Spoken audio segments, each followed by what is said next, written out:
বাবা, আমার সব বন্ধুদের কাছে বাইক আছে, কিন্তু আমি এই ভাঙা সাইকেল আর কতদিন চালাবো?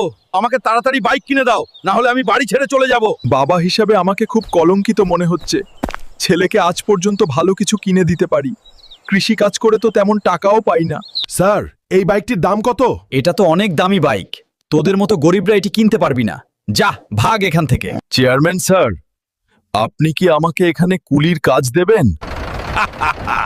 তুমি খুব বুড়ো হয়ে গেছো, এই বয়সেও কি শ্রমিকের কাজ করতে পারবে?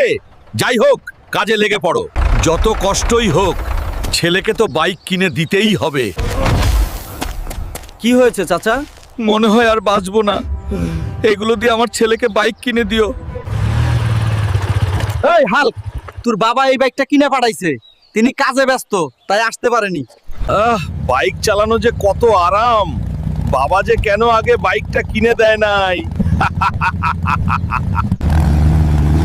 এই হাল্ক, তুই বাইক চালাচ্ছিস আর ওইদিকে তোর বাবা কাজ করতে গিয়ে হঠাৎ স্ট্রোক করে মারা গেছে। বাবা, তুমি ফিরে আসো, আমার বাইক লাগবে না, আর কোনোদিন কিছু চাইবো না। বন্ধুরা, তোমরা যদি মা বাবাকে ভালোবাসো তাহলে আমার ভিডিওতে লাইক করে দাও আর সাবস্ক্রাইব করে দাও।